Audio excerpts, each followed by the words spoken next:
అశ్వ సంవత్సరంలో కైలాస యాత్ర Shri Gayatri tours and travels 8977349696. ఈ నెల 22న బీసీ సింహగర్జన భారీ బహిరంగ సభ నిర్వహించనున్నారు. భారత చైతన్య యువజన పార్టీ ఆధ్వర్యంలో ఈ సభ నిర్వహించనున్నారు. అయితే సభకు నేతృత్వం వహించనున్నారు బీసీవై అధినేత బోడే రామచంద్ర యాదవ్. గుంటూరు జిల్లాలోని నాగార్జున యూనివర్సిటీ ఎదురుగా ఉన్నటువంటి 60 ఎకరాల సువిశాల ప్రాంగణంలో జోరుగా ఏర్పాట్లు కూడా జరుగుతున్నాయి. 2 తెలుగు రాష్ట్రాల నుంచి భారీ స్థాయిలో తరలి రానున్నారు బీసీ నేతలు.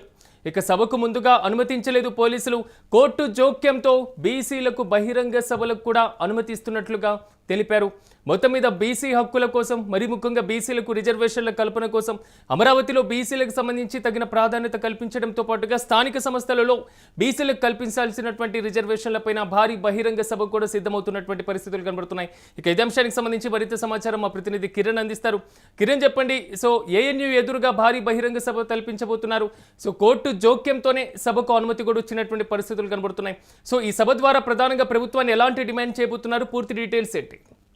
సిరాజ్, ఈ నెల 22వ తేదీన బీసీవై అధ్యక్షుడు బోడే రామచంద్ర యాదవ్ అధ్యక్షతన బీసీ సింహగర్జన గుంటూరు నాగార్జున యూనివర్సిటీ ఎదురుగా సువిశాలమైన ప్రాంగణంలో దాదాపు 60 ఎకరాల ప్రాంగణంలో భారీ బహిరంగ సభ నిర్వహించున్నారు. అయితే ఈ సభకు పోలీసులు అనుమతి ఇవ్వకపోవడం, బోడే రామచంద్ర యాదవ్ హైకోర్టుకి వెళ్ళడం, హైకోర్టు ఒక బీసీ నేత బీసీ సభ నిర్వహించుకుంటే పోలీసులకు వచ్చిన ఇబ్బంది ఏంటి అంటూ హైకోర్టు మొట్టికేయడంతో చివరికి ఎట్టకేలకు పోలీసులు బీసీ సభ నిర్వహణకు అనుమతి ఇచ్చారు. అయితే ఈ నెల 22వ తేదీన భారీ స్థాయిలో సువిశాలమైన ప్రాంగణం, దాదాపు 60 ఎకరాల ప్రాంగణంలో ఏర్పాట్లు జరుగుతున్నాయి. అందుకు తగ్గట్టు 2 తెలుగు రాష్ట్రాల నుంచి బీసీ సోదరులే కాక యావత్ బీసీ ప్రజానికం లక్షలాది మంది హాజరవుతారని ఒక సమాచారం ఉంది.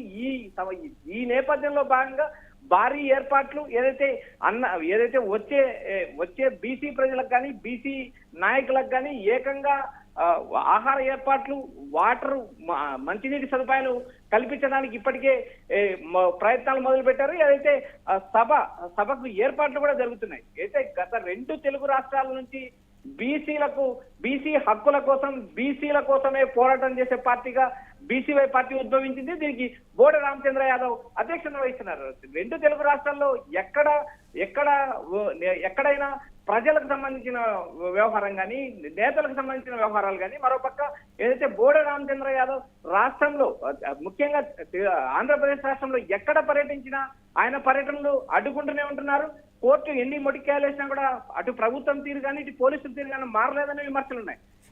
ఇటు ఏదైతే కరేడు సంఘటనలో రైతుల తరఫున కరేడులో రైతుల తరఫున పోరాటం చేశారు.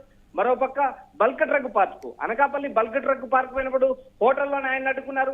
రాష్ట్ర వ్యాప్తంగా ఆయన ఎక్కడికి వెళ్ళినా ఇటు నేతలు, ఇటు ఆయన ప్రజలకు, ఇటు సమస్యలు ఉన్న వారికి మద్దతు తెలపడానికి వెళ్ళినప్పుడల్లా పోలీసులు పదే అడ్డుకునే ప్రయత్నం చేస్తున్నారు. అయితే ఆయన చిత్తశుద్ధితో ఇటు బీసీల వైపున కానీ అటు ప్రజల తరపున కానీ పోరాటంలో ముందున్నారని స్పష్టంగా చెప్పొచ్చు. అయితే ఈ నెల 22న భారీ కిరణ్, మీరు అన్నట్లుగా కొంతవరకు, ఎందుకంటే బీసీలు జనాభాలో అత్యధికంగా ఉన్నటువంటి పరిస్థితి కనబడుతుంది. ప్రతి రాజకీయ పార్టీలు కూడా ఆల్మోస్ట్ కులగణనకి మాత్రమే ప్రకటనలు చేస్తున్నారు. ప్రకటనలు కేవలం ఆ ప్రకటనలకే పరిమితమవుతున్నాయి, కార్యరూపం దాల్చట్లేదు. కానీ ఇలాంటి భారీ బహిరంగ సభల ద్వారా మరోసారి రాజకీయ పార్టీలు తట్టి లేపాల్సినటువంటి పరిస్థితి వస్తుందా? అలా అనుకోవచ్చా?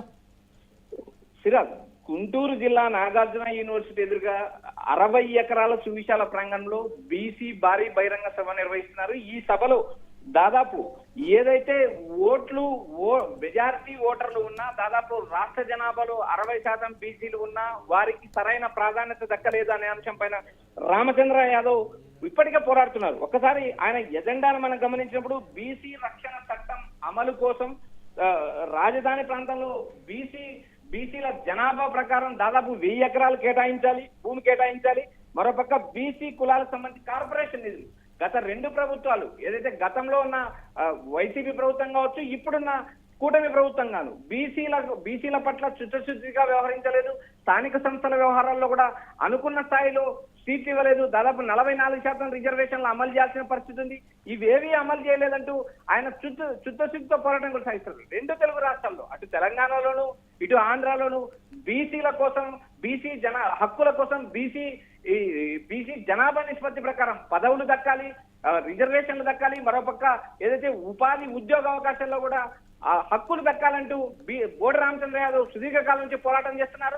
అయితే ఆయన పోరాట పటిమకు ఇటు ప్రభుత్వాలు పదే ఆయన అడ్డుకుంటున్నాయి. రాష్ట్ర వ్యాప్తంగా ఆయన ఎక్కడ పర్యటించినా అశేష జనసందోహం హాజరవుతున్నారు. అదే నేపథ్యంలో ఏదైతే కూటమి ప్రభుత్వానికి వ్యతిరేకంగా కూటమి ప్రభుత్వాన్ని ప్రశ్నిస్తున్నారు. నేరుగా ఏదైతే సభలు సమావేశాలు పెట్టుకోవడానికి అనుమతి ఎందుకు ఇవ్వట్లేదు, పోలీసులకు వచ్చిన ఇబ్బంది ఏంటంటే ఆయన పదే ప్రశ్నిస్తున్నారు. బల్క్ డ్రగ్ పార్క్ విశాఖ వెళ్ళినప్పుడు అక్కడ ఉన్న మత్స్యకారులను పరామర్శించడానికి నేపథ్యంలో ఏకంగా హోటల్లోనే ఆయన నిర్బంధించిన పరిస్థితి. ఇలా ప్రభుత్వం నేరుగా బోడి రామచంద్ర యాదవ్ వస్తున్నారంటేనే ఆయన పైన ఆంక్షలు విధిస్తున్నారు. ఆయన మళ్ళీ కోర్టులకు వెళ్ళి పర్మిషన్ తెచ్చుకునే పరిస్థితి వచ్చింది. రాష్ట్ర వ్యాప్తంగా బీసీల కోసం, బీసీ హక్కుల కోసం నిరంతరం పోరాడుతున్న రామచంద్ర యాదవ్ కు అటు బీసీ నాయకులు, ఇటు బీసీ ప్రజలు కూడా మద్దతుగా నిలబడుతున్నారు. రెండు రాష్ట్రాల నుంచి భారీ స్థాయిలో ఈ సభకు హాజరవుతున్నారు. దాదాపు లక్షలాది మంది హాజరవుతారు. ఎందుకంటే బీసీ హక్కుల కోసం ఈ స్థాయిలో పోరాడిన నాయకుడు దాదాపు ఆంధ్రప్రదేశ్ లో లేరని చెప్పవచ్చు. అయితే ఈ సభను భారీ స్థాయిలో విజయవంతం చేసేందుకు బీసీ శ్రేణులు, అటు బీసీ నాయకులు, ఇటు ప్రజలు కూడా చిత్తశుద్ధితో విజయవంతం చేయడానికి ప్రయత్నిస్తున్నారు. అయితే ఇక్కడ ప్రధానంగా రాష్ట్ర వ్యాప్తంగా ఆయన ఎక్కడ పర్యటించినా పదే కూటమి ప్రభుత్వం ఇబ్బందులు పెడుతుందనే అంశం తెలిసిన విషయమే. అయితే రెండు ప్రభుత్వాలు, గత ప్రభుత్వంలో కూడా ఆయన చాలా ఇబ్బందులు పడ్డారు. ప్రస్తుత ప్రభుత్వంలో కూడా కూటమి ప్రభుత్వం కూడా ఆయన సభలు సమావేశాలంటే ఎందుకు ఉలిక్కి పడుతుందో అర్థం కాలేదంటూ బీసీ శ్రేణుల నుంచి విమర్శలు వినిపిస్తున్నాయి. అయితే రాష్ట్ర వ్యాప్తంగా రెండు తెలుగు రాష్ట్రాల్లో కూడా ఈ సభకు భారీగా హాజరు కాబోతున్నారు. ఆ స్థాయిలో ఏర్పాట్లు, ఏదైతే ఆహార ఏర్పాట్లు కావచ్చు, వాటర్ సదుపాయం కావచ్చు, ఈ మొత్తం సువిశాలమైన ప్రాంగణంలో దాదాపు 60 ఎకరాల్లో ఈ సభ నిర్వహిస్తున్నారనే సమాచారం మనకు వినిపిస్తుంది. Chirag. Right Kiran, thank you. Bode Ramachandra Yadav. So ఒక్క మాటలో చెప్పాలంటే ఇది ఒక పేరు కాదు, ప్రస్తుతం బీసీలకు నేతృత్వం వహిస్తున్నటువంటి నేతగా, మరి ముఖ్యంగా బీసీ హక్కుల కోసం పోరాటం చేస్తున్నటువంటి నేతగా ఒక నినాదంగా మారబోతున్నటువంటి ఇష్యూ. సో మరి ముఖ్యంగా మనం చూస్తున్నాం బీసీ హక్కులకి సంబంధించి ప్రతిసారి కులగణన అనేది ప్రతి పార్టీ చేస్తున్నటువంటి ప్రకటన, ఆ ప్రకటనకే పరిమితం అవుతుంది, కానీ కార్యరూపం దాల్చినటువంటి పరిస్థితి కనబడుతుంది. తాజాగా బీసీ హక్కుల కోసం మరోసారి బోడే రామచంద్ర యాదవ్ ఉక్కు సంకల్పంతో ముందుకు వెళ్ళబోతున్నారు. ఈ నెల 22న బీసీ సింహగర్జనతో భారీ బహిరంగ సభను నిర్వహించబోతున్నారు.